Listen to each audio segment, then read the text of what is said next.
दोष न रहे। देखा विसृज्य कामम दम्भम च द्वेषम लोभ मगम मदम अपरमत्तो तथा नित्यम तेजे यासम तापिये। वर्णन क्या है कि काम वासना न हो, दम्भ न हो, द्वेष न हो। वो परिवार बिखर जाते हैं जिन घरों में स्त्रियों के अंदर एक दूसरे के प्रति द्वेष नहीं रहता, लोभ न हो, पाप न हो और मद न हो, अहंकार न हो। नारी के अंदर 5-6 चीजें हैं, ये नहीं होनी चाहिए। पति और पत्नी का संबंध काम वासना की पूर्ति के लिए नहीं है।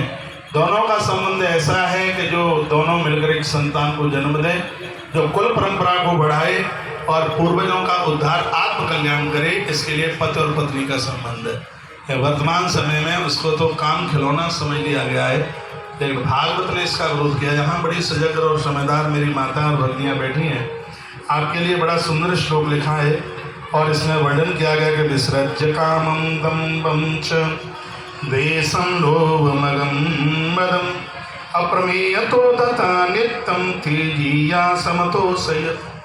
जिन घरों में एक दूसरे के प्रति ईर्षा, चाहे वो सास बहू के प्रति, चाहे जेठानी और देवरानी के प्रति, भागवत कहती है जिन घरों में स्त्रियां एक दूसरे से द्वेष करेंगी वो घर कभी पनपेगा नहीं, वो उजड़ जाएगा। नारी के अंदर ये बिल्कुल भी नहीं होना चाहिए। घर में वो एक दूसरे के साथ द्वेष करें, बिल्कुल भी नहीं। कोई पापकृत कर्म न हो उनसे, कोई पापकृत काम न हो उनसे। और अगली बात कहिए कि लोभ न हो। दरवाजे पर आवे मांगने वाला, जीने वाला, आपके अंदर इतनी उदार वृत्ति होनी चाहिए कि आने वाला व्यक्ति भूखा न जाए। ऐसी नारी अपने घर को स्वर्ग बना देती है। मैं अपनी तरफ से तो कोई बात बोल नहीं रहा हूँ, यदि ये श्लोक छोड़ दूंगा तो ग्रंथ के साथ अन्याय हो जाएगा, अपराध हो जाएगा। कथा हमें शिक्षा भी तो देती है। नारी के अंदर काम वासना, दंभ, दिखावा नहीं हो, द्वेष, दूसरे के प्रति ईर्षा न हो, लोभ न हो, पाप और अहंकार। चलो ठीक है, अब जो वैसे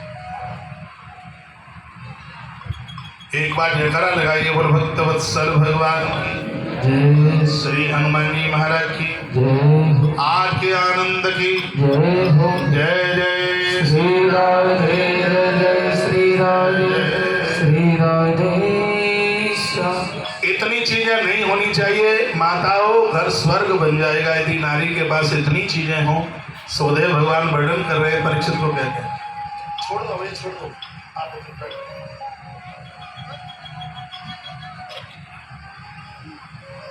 क्या क्या होना चाहिए आप सबके घर में? तो बहुत अच्छी बात है, घर जाकर अपनी बेटी को, पुत्र वधू को, आजकल तो ससुर और बहुएं खूब आपस में वार्ता बाप और बेटी की तरह होती है, कोई दिक्कत नहीं है।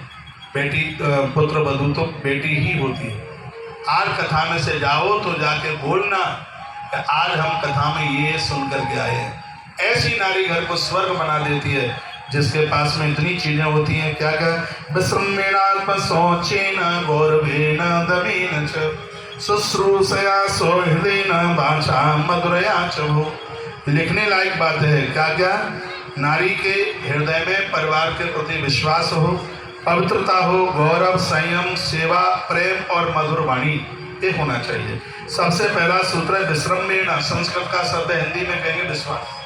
इतनी बढ़िया घर की बहू बन करके बताइए कि तुम्हारे लिए घर में ताला न डालना पड़े। ये ताला तो बाहर के चोरों के लिए है। उस नारी का धर्म ही समझ लीजिए कि मूलभूत रूप से नीचे गिर गया, जिस नारी के लिए घर में ताला डालना पड़े। भागवत का सिद्धांत है ऐसा जीवन जीना आपके लिए घर में बिल्कुल ताला न डालना पड़े।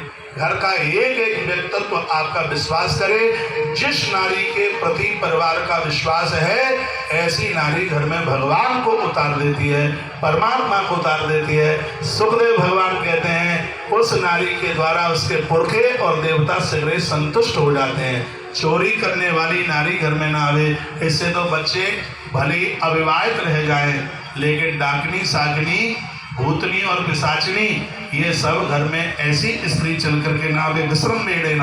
नारी के अंदर ऐसा ये गुण हो कि वह पूरे परिवार का विश्वास जीत करके बता दे। ये पहला गुण है। एक बात और बोलूंगा, हो सकता है आपको ठीक न लगे, कोई बात नहीं है, ठीक नहीं लगेगी तो आप, मैं ये निवेदन करना चाहूंगा कि ससुराल का कोई भी सामान धोखे से भी नारी के पियर न जाए। इसमें आप अपने पियर को मालामाल नहीं कर रहे हैं, तो अपने माता पिता के लिए नरक का कपाट खोल रहे हैं। भूल करके भी ससुराल का कोई सामान, ये जब पन्ना में लिखी है बातें, श्रीमद् भागवत 3 स्कंद अध्याय 22 और श्लोक नंबर 2, इसमें इन बातों का जिक्र किया गया है। जहाँ नारी घर को धाम बना देती है, घर में पुरुष कितना भी विद्वान हो, घर में पुरुष कितना भी धनवान हो, लेकिन जिस घर की नारी चरित्रवान नहीं है, जिस घर की नारी श्रेष्ठ नहीं है, दयालुता का भाव नहीं है, जिसके अंदर ये गुण नहीं है, वो नारी घर को नरक बना देती है। इसी ग्रंथ में आगे पुरंजनोपाख्यान में एक बात कही गई है कि जिस घर में नारी नहीं है, जिस घर में माता नहीं है, उस घर को ऐसे समझ लीजिए कि जैसे बिना पहिए की बैलगाड़ी। आगे आप सुनेंगे स्पष्ट वर्णन है इसमें। जिस घर में मां नहीं है और जिस घर में कोई स्त्री नहीं है, पतिव्रता नारी नहीं है, उस घर को ऐसे समझ लो जैसे बिना पहिए की बैलगाड़ी, ऐसे उसको समझ लेना चाहिए। घर में नारी का होना जरूरी है, और नारी भी कैसी हो उसके लिए भगवान शिवदेव जिक्र कर रहे हैं। तो कहते हैं परीक्षित तुम साधारण नहीं हो, धन्य है वो माता जिसने तुम सपूत को जन्म दिया है। ये कह करके उन्होंने आदर किया परीक्षित की माँ का। नारी सम्मान के लायक है, लेकिन कौन सी नारी? सूर्पणखा जैसी नहीं, पूतना जैसी नहीं, ऐसी नारी सम्मान के लायक है जिसका वर्णन भागवत जी में किया जा रहा है। इस समय श्रीमद् भागवत के 3 स्कंद के और 22 नंबर के अध्याय का 2, 3 और 4 इन श्लोकों का व्याख्यान चल रहा है। विश्रमेणात्म शौचेन गौरवेण दमेन च शुश्रूषया सौहृदेन वाचा मधुरया च भो। वर्णन किया गया है, कहा गया है कि नारी के जीवन में सबसे पहले विश्वास हो, सबका विश्वास जीत करके रहे। अगली बात कही है आत्मशौचेन। आत्मशौचेन यानी मन की पवित्रता, हृदय की पवित्रता। बहुत तो बक्करती नहीं है, गांठ बांध करके बैठ जाती हैं। जैसे कुछ सांप ऐसे हैं कि डसले तो बक्करे नहीं, तो बहुत देरियाँ तो मुँह में से कुछ बोलती नहीं है, गांठ बांध करके बैठ जाएंगी। और जितना पुरुषों में दोष, बुरा मत मानिए, बोलती बंद वाला दोष जितना पुरुषों में नहीं होता, जितना कि मातृ शक्ति में होता है। इसमें बहुत माताएं ऐसी बैठी होंगी जो 5-5 साल से जेठानी और देवरानी में बोलचाली नहीं होगी। बहुत ऐसी भी बैठी होंगी 3-4-5 साल से सास माँ में और बहू रानी में बोलचाली ही नहीं होगी। और ये जीवन का जघन्य अपराध है कि घर में आपकी बोलचाल बंद है। यदि बात बुरी लग रही हो तो मुझसे मत लड़ना, सुखदेव भगवान से लड़ना कि तुमने ऐसा क्यों बोला।